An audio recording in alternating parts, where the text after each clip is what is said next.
안녕하세요, 여러분. 제이입니다. 저는 오늘 여러분들께 대한민국의 평범한 20대 직장인이 월급만으로 27살에 1억을 모은 비법을 말씀드리려고 합니다. 궁금하신 분들은 영상 끝까지 시청해 주시면 감사하겠습니다. 참고로 제가 말하는 속도가 조금 느리게 들린다 싶으신 분들은요, 배속 설정으로 빠르기 설정을 해 주시고 들어주시면 더 빠르게 이 영상을 보실 수가 있습니다. 이 영상 네모창 오른쪽 하단에 보시면 톱니바퀴 모양이 보이실 겁니다. 설정 버튼입니다. 설정 버튼에서 1.25배속 혹은 1.5배속을 설정하시고 보시면 더 빠르게 들으실 수 있습니다. 그럼 지금부터 시작하겠습니다. 저는 지금 제 예시를 들면서 여러분들께 주로 설명을 드릴 거고요. 제가 크게는 세 가지 중요한 요소를 말씀드리고 싶습니다. 첫 번째입니다. 바로 마인드입니다. 저는 올해로 직장 생활을 한 지 5년 차가 다 되어 가고요.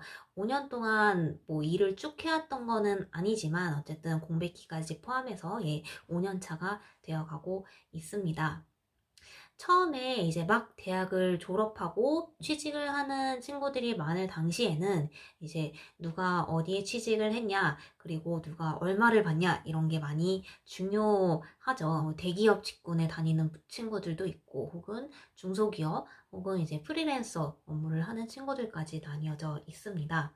그리고 그 친구들의 수입도 다들 달라요. 보면은 수입이 뭐 저희가 흔히 생각하는 일정 수준 이상의 많이 받는다 라고 생각되는 친구들도 있고, 반면에 최저시급이라고 하죠. 나는 최저시급만 받아 라고 할 정도의 상대적으로 적은 연봉을 받는 친구들도 있습니다. 친구들하고 이런 돈 얘기를 하면서 제가 놀랐던 사실이 한 가지 있습니다. 저희가 왜 사회 시간에 그런 단어 사용하잖아요. 부익부 빈익빈이라고. 그런데 제 친구들이 사실 그렇게 많지는 않거든요. 그런데 이 적은 친구들 안에서도 부익부 빈익빈이라는 현상이 일어나고 있습니다. 대기업 직종에 다니는 친구들이 오히려 돈을 모으고 부풀리고 부를 축적해 나가는데 상당히 관심이 많습니다. 그런데 반대로 이제 쉽게 저축을 한다든지 혹은 돈을 모으기가 쉽지 않은 상황의 친구들은 오히려 하는 말이, 나는 기껏 해봤자 자취비하고 또 생활비하고 이런 거 하다 보면 달에 10만 원에서 20만 원밖에 못 모아. 그냥 나는 이 돈을 모으느니 다 욜로 해버릴래. 다 써버리고 차라리 젊음을 즐길래. 그런 친구들이 굉장히 많습니다.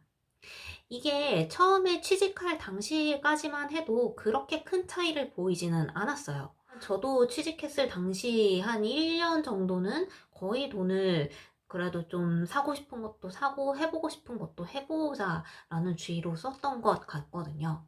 그런데 이게 3년 차, 4년 차, 5년 차가 되어 가면서 굉장히 많이 다르게 나타나더라고요. 어느 정도 꾸준히 차곡차곡 모아왔던 친구들 같은 경우는 지금 그래도 몇 천이란 단위의 돈을 모아둔 친구들이 꽤 있고요.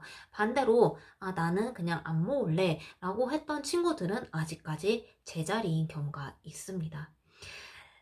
고작 이렇게 몇 년 되지 않은 이 사이에도 이런 부익부 빈익빈의 이런 조그만 격차가 벌어졌는데요. 이게 10년 후, 20년 후가 되면은 이 격차가 점점 더 커지겠죠. 그래서 저는 마인드가 굉장히 중요하다고 생각을 합니다. 처음부터 나는 안 될 거야, 혹은 안 할 거야 라는 생각보다는 나는 뭐 반드시 1억이란 목표가 아니어도 나는 내 재정적인 목표를 가질 거야. 그리고 나는 최소한 이 정도의 돈은 모을 거야 라고 생각하는 그 마인드. 그리고 할 수 있어. 나는 돈을 모을 수 있어. 라고 생각하는 이게 정말 중요한 것 같습니다. 두 번째 제가 중요하게 생각하는 요소는 바로 목표 설정입니다. 이 목표 설정이란 게 너무 크게 생각을 하기보다는 당장 이번 달 혹은 이번 주 그리고 오늘 이렇게 조그만 목표부터 실천을 세우고 또 실천을 하는 게 중요한 것 같습니다. 저는 지금 다니고 있는 회사가 네 번째 회사예요. 2015년에 처음에 인턴 생활을 시작하면서 이제 회사 생활을, 사회생활을 시작을 했고요. 그 후로 뭐 중소기업, 외국계 기업, 뭐 계약직 이렇게 거치면서 현재 회사까지 오게 된 것 같습니다. 회사 생활 이야기가 또 궁금하신 분들은 댓글로 남겨주시면 제가 나중에 또 더 자세하게 다른 영상으로 말씀을 드리겠습니다. 제가 첫 월급을 받았을 그 월급이 100만 원 초반이었던 것 같아요. 제가 여기다가 제 첫 월급을 띄워드리겠습니다. 이 첫 월급을 받으면서 저는 그 집에서 출퇴근을 했습니다.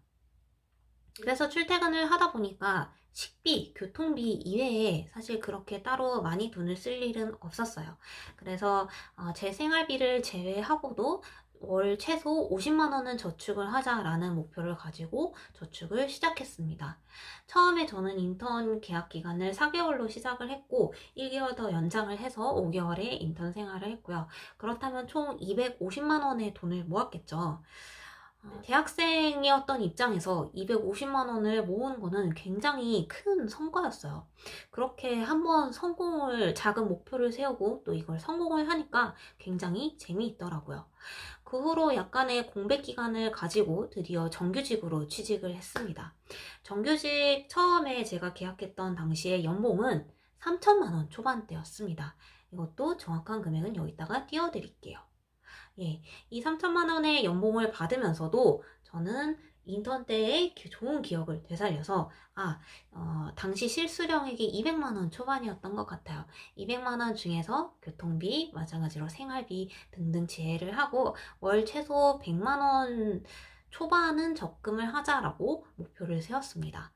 그래서 정확히는 기억이 안 나는데 한 110만 원에서 120만 원 정도는 저축을 했던 것 같습니다. 그렇게 해서 또 몇천만 원의 단위의 그런 돈을 모았고요.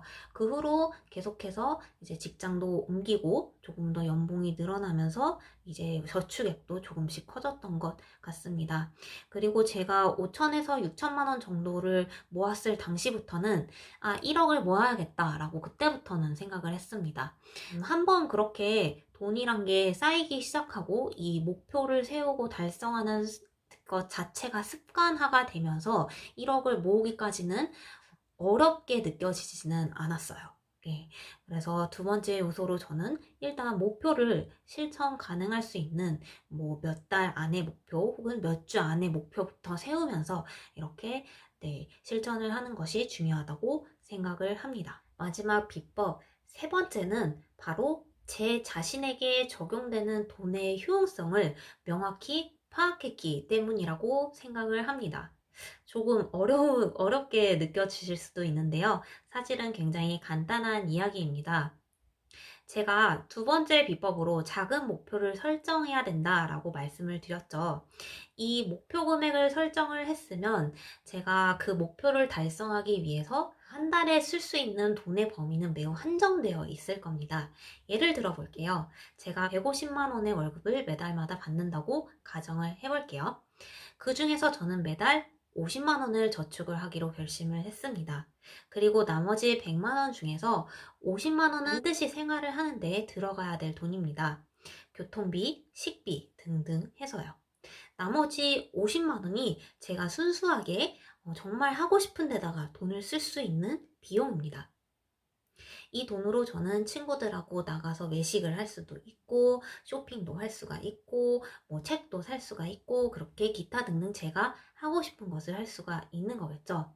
이 50만 원을 어떻게 쓰는지가 중요하다고 말씀을 드리는 겁니다. 저 같은 경우는 이런 먹을 것에 돈을 쓰는 것보다 저는 무언가 배우는 데다가 돈을 쓰는 것에 더욱더 만족감을 느낍니다. 예를 들어서 저는 뿌링클을 사 먹는 것보다 차라리 뿌링클을 사 먹을 돈으로 뭔가 제가 관심 있는 분야의 책을 사거나 혹은 인터넷 강의를 사서 듣는 것에 더 만족감을 느낍니다. 그런데 반대로 어떤 제 친구 중에서는 어떤 쇼핑을 해서 옷을 사는 것보다는 차라리 그 돈을 옷을 살 바에는 친구들하고 더 맛있는 걸 먹으러 가는데 더 기쁨을 느끼는 그런 친구도 있습니다. 그렇게 매 개인마다 어떤 데다가 돈을 쓸 때 더 기쁨을 느끼는지, 더 그런 돈의 가치를 많이 느끼는지는 다를 것이라고 생각을 해요. 그래서 그렇게 자신에게 적용되는 돈의 그 효용성을 명확히 파악하는 것이 매우 중요하다고 생각을 합니다. 예. 이렇게 해서 지금까지 여러분들께 제가 월급쟁이로서 저축만으로 1억을 모을 수 있던 비법에 대해서 말씀을 드렸습니다. 정리하자면 첫 번째는 돈을 모을 수 있다라는 마인드를 가지는 것입니다. 두 번째는 작은 목표를 설정을 하는 것입니다. 세 번째로는 제 자신에게 적용되는 돈의 효용성을 명확하게 파악하는 것입니다. 지금까지 저는 1억을 모은 비법에 대해서 설명을 드렸던 제이였고요. 제 얘기가 재밌으셨으면 구독과 좋아요 눌러주시면 감사하겠습니다. 그럼 다음 영상에서 또 만나요. 안녕!